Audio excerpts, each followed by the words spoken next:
त्या बैठका मुंबईत सुरू आहेत महाविकास आघाडीच्या. सांगली जिल्ह्यात महाविकास आघाडीत काही आलबेल नाही, सतत वाद नाही. सुरू आहे. अजून बघा, सुप्रीम कोर्टात काही निर्णय अजून पेंडिंग आहेत, विषय पेंडिंग आहेत आणि मला वाटत नाही पुढील अजून 4-5 महिने तरी स्थानिक स्वराज्य संस्थांच्या निवडणुका लागतील. परंतु निश्चित स्वरूपात कार्यकर्त्यांना बळ देण्याकरता स्थानिक स्वराज्य संस्था, मग ते पंचायत समिती, जिल्हा परिषद, नगरपंचायत, महानगरपालिकेच्या निवडणुका असो, या सगळ्या महत्त्वाच्या असतात. आता महाराष्ट्राच्या राजकारणात सध्या 6 प्रमुख पक्ष आणि इतर अनेक प्रश्न कार्यरत आहेत आणि म्हणून कार्यकर्त्यांसाठी ह्या निवडणुकामध्ये नेमकं महाविकास आघाडी म्हणून जायचं असेल तर या बाबतीतसुद्धा त्या जिल्ह्यातील, त्या तालुक्यातील, त्या विधानसभा मतदारसंघातील कार्यकर्त्यांच्या, लोकांच्या, नेत्यांच्या भावना समजून घेऊन त्या पक्षातील, मग ते महाविकास आघाडीचे तिन्ही पक्ष असेल, तिथलं नेतृत्व येणाऱ्या काळात आघाडी म्हणून लढायचं का स्वतंत्र लढायचं, ह्या बाबतीत येणाऱ्या काळात निर्णय घेतला जाईल. प्रदेशाध्यक्षा पदावर तुमचं नाव येते, सतत चर्चेत आहे. नेमकं काय सुरू आहे?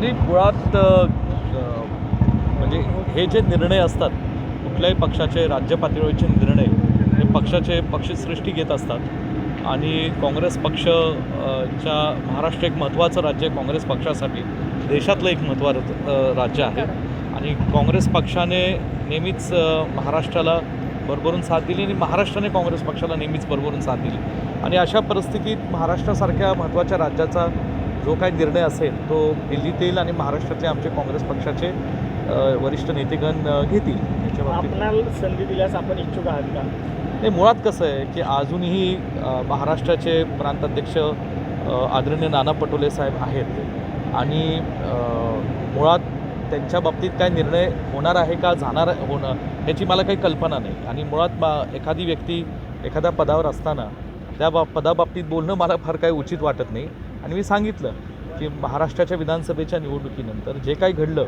त्याच्यावर काँग्रेस पक्ष असेल किंवा शिवसेना आणि राष्ट्रवादी काँग्रेस पक्ष, शरद पवार साहेब गट असेल, या सगळ्या एक आत्मपरीक्षणाची गरज आहे. त्याचे अनेक तर्कवितर्क आहेत, जनतेतनंही आवाज उठवला जातो आहे, अनेक गोष्टींवर चर्चा केली जाते. परंतु मला वाटतं जेव्हा हा पदाचा विषय या बाबतीत एकदा त्या व्यक्तीने जर राजीनामा दिला असेल तर त्या बाबतीत पक्षश्रेष्ठी निर्णय घेईल.